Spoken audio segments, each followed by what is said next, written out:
Welcome back to open জানালা।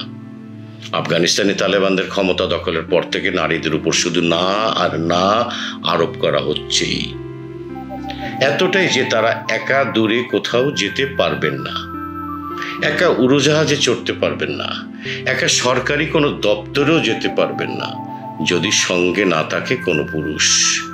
কোন পুরুষ? সেই পুরুষের সংজ্ঞাটা কি? ডিটেলস জানতে শুনতে একটা এক্সক্লুসিভ কন্টেন্ট মিস করবেন না। তার আগে সাবস্ক্রাইব করুন ওপেন জানালা।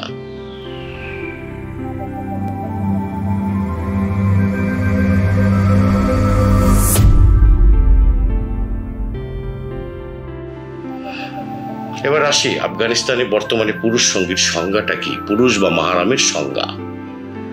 নারীদের কেউ একা বাইরে যেতে চাইলে তাকে স্বামী কিংবা ভাই কিংবা চাচা কিংবা বাবাকে সঙ্গে নিয়ে যেতে হবে। একে বলা হচ্ছে মাহারাম, যার অর্থ পুরুষ সঙ্গী, যার সামনে ওই নারীর হিজাব পরা বাধ্যতামূলক নয় এবং যাকে তার অভিভাবক বা রক্ষাকারী হিসাবে মনে করা হয়।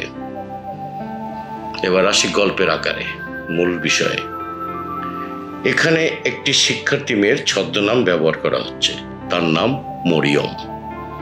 তার আরেক বান্ধবী মিলে কাবুলে তাদের সাবেক বিশ্ববিদ্যালয়ে গিয়েছিলেন ট্রান্সক্রিপ্ট আনতে, কিন্তু বিশ্ববিদ্যালয়ে ঢোকার মুখেই তাদের আটকে দেওয়া হয়। মরিয়ম বলেন, ঢোকার মুখে তালেবান আমাদের বলল সঙ্গে মাহারাম থাকতে হবে, কিন্তু সে সময় আমার ভাই তার নিজের কাজে ব্যস্ত ছিল। আমার বান্ধবীর ভাইও খুব ছোট, তার বাবাও নেই। আমি দেখলাম এক পুরুষ ব্যক্তি রাস্তা দিয়ে হেঁটে যাচ্ছিলেন। তাকে গিয়ে সমস্যার কথা বলতে তিনি সাহায্য করতে রাজি হলেন। এরপর তাকে আমাদের ভাই পরিচয় দিয়ে বিশ্ববিদ্যালয়ে ঢোকার সাহস পেলাম। আফগানিস্তানের কঠোর নিয়ম কানুনে নারীরা কি করতে পারবেন আর কি করতে পারবেন না তা স্পষ্ট বলা হয়েছে, আর এসব নিয়ম প্রণয়নকারীরা দাবি করেন তারা ওই নারী ও তার পরিবারের সম্মান রক্ষার নিশ্চয়তা দিতে এই নিয়ম কানুন বলবৎ করেছেন। 2021 সালে তালেবান ক্ষমতায় এসেই এ ধরনের যেসব পদক্ষেপ নিয়েছে বিভিন্ন দেশ সেই সব পদক্ষেপের সমালোচনা করেছে। জবাবে তালেবান বলেছে আফগানিস্তান ইসলামী আইন অনুসরণ এবং শরিয়ার অধীনে সব নাগরিকদের অধিকার রক্ষা করে থাকে। জাতিসংঘের রিপোর্ট অনুযায়ী নারীদের বিশ্বের সবচেয়ে নিপীড়নকারী দেশ এখন আফগানিস্তান।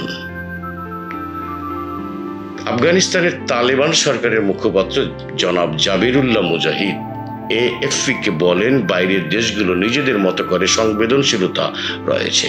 তারা হিংসা ও কুসংস্কারের উপর ভিত্তি করে ভুল ব্যাখ্যা উপস্থাপন করে তাদের উচিত ইসলামী আইনের ও ইসলামী মূল্যবোধের প্রতি সম্মান দেখানো। এবার আসি বাড়ি যাও একটা গল্পের আকারে। আফগানিস্তানের 40 বছরের বেশি সময়ের জন্য যুদ্ধের কারণেই লাখ লাখ নারী এখন স্বামীহারা হয়েছে। তাই অনেক নারীর জন্য মাহারামের খোঁজ পাওয়া বেশ কঠিন। ছদ্মনামে শিরিন নামে 25 বছর বয়সী এক তরুণী শিক্ষার্থী বলেন, অনেক নারীর বাড়িতে কোনো পুরুষ নাই। শিরিন অনলাইনে পোস্ট গ্রাজুয়েট করছেন, কারণ নারীদের বিশ্ববিদ্যালয়ে পড়া নিষেধ। তাদের স্বামী মারা গেছে বা তাদের ছেলে সন্তান থাকলেও তারা অনেক ছোট। এই অবস্থায় এই নারীরাই বাড়ির কর্তার ভূমিকায়, তাহলে তারা কোথায় পাবে মাহারাম? মাহারাম ছাড়া ভ্রমণ করলে একজন নারী গ্রেপ্তার হতে পারেন। শহর গ্রামীণ এলাকায় তল্লাশি চৌকিগুলোতে ব্যাপক তল্লাশি করা হয়। গত বছর 2023-এ একজন পুরুষকে নিয়ে এবং তার পরিবারের সব নারীরা মিলে মিনি বাসে করে বনভোজনের জন্য যাচ্ছিলেন। গাড়িটিতে যারা ছিলেন তাদের একজন পুরুষ। তিনি কারো মাহারাম না হওয়ায় তালেবান কর্তৃপক্ষ তাদের সে যাত্রা আটকে দিয়েছিল। আফগানিস্তানের তালেবানের এক সদস্য শিরিনের সেই ভাইয়ের শার্টের কলার চেপে ধরে নিয়ে যান আর নারীদের বাড়ি ফিরতে বাধ্য করেন। আফগানিস্তানে নারীদের পাথর ছুঁড়ে শাস্তির দিন ফিরে আসছে। আফগান নারীদের জীবনটা বন্দী হলো। 2021 সালের ডিসেম্বরে তালেবান সরকার নিয়ম করে যে কোনো নারী 72 কিলোমিটারের বেশি ভ্রমণ করলে অবশ্যই সঙ্গে মাহারাম থাকতে হবে। ঠিক তার পরের বছরের মার্চে তার আবার আইন জারি করে অভ্যন্তরীণ এবং আন্তর্জাতিক ফ্লাইটে কোনো নারী একা ভ্রমণ করতে পারবেন না। ফলে কিছু শিক্ষার্থী নারী যারা বিদেশে স্কলারশিপ নিয়ে পড়তে যাচ্ছিলেন তাদের দেশ ছাড়ার ক্ষেত্রে জটিলতা তৈরি হয়। মাহরামের এই প্রথা বেশিরভাগ মুসলিম দেশে বাদ দেওয়া হয়েছে, তবে কিছু কিছু মুসলিম দেশের সরকার তা মানতে বাধ্যও করছে।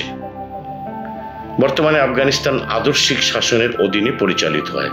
এখানে কোরআন এবং শরিয়া হচ্ছে ক্ষমতার মূল শক্তি।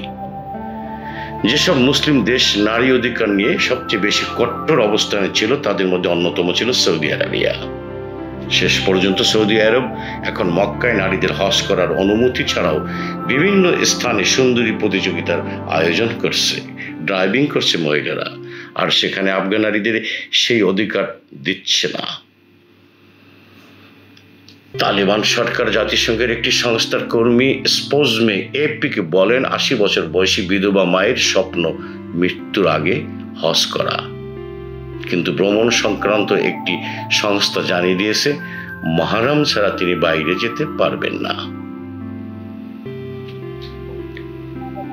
৩০ বছর বয়সী স্পোজমের বাবা মারা গেছেন আর তার ভাই বিদেশে থাকেন। এই নারী চাকরি করে, ভালো একটা বেতনও পান, হ্যান্ডসাম স্যালারি। মাহরাম না থাকার কারণে অ্যাপার্টমেন্ট ভাড়াও নিতে পারছেন না, বেশ ঝক্কি ঝামেলা পোহাতে হচ্ছে। তিনি আরো বলেন, বাসা বানানোর সময় আমি বাবার ছবি ব্যবহার করেছি আর বাবার আঙ্গুলের ছাপের জায়গায় ছোট বোনের আঙ্গুলের ছাপ দিয়েছি।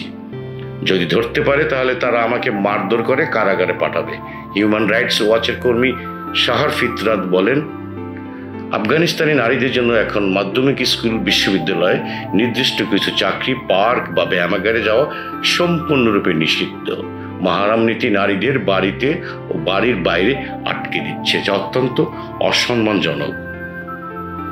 নারী উদ্যোক্তাদের একজন পরামর্শক ২৫ বছর বয়সী খাদিজা বলেন, অন্যান্য প্রদেশের তুলনায় কাবুলের পরিস্থিতি একটু আলাদা। রাজধানীতে আপনি মাহরাম ছাড়াও মার্কেটে যেতে পারবেন, বিপণী বিতানেও যেতে পারবেন, কেনাকাটা করতে পারবেন, কিন্তু বাস্তবতা হলো অত্যন্ত রক্ষণশীল গ্রামীণ এলাকায় এসব অনুশাসন খুব কঠোরভাবে প্রয়োগ করা হয়। এসব নিয়মের কারণে দাতব্য সংস্থা ও জাতিসংঘের সংস্থাগুলো তাদের নারী কর্মীদের মাহরাম রাখার জন্য অতিরিক্ত বেতন দেন। খাদিজার ৩২ বছর বয়সী ভাই আহমেদ মা ও তার ৪ বোনের জন্য রক্তের সম্পর্কের মাহরাম। তাদের এতজনের ভেতরে তাকে নিয়ে অনেক জটিলতা, তার জন্য বিষয়টি অনেক জটিল।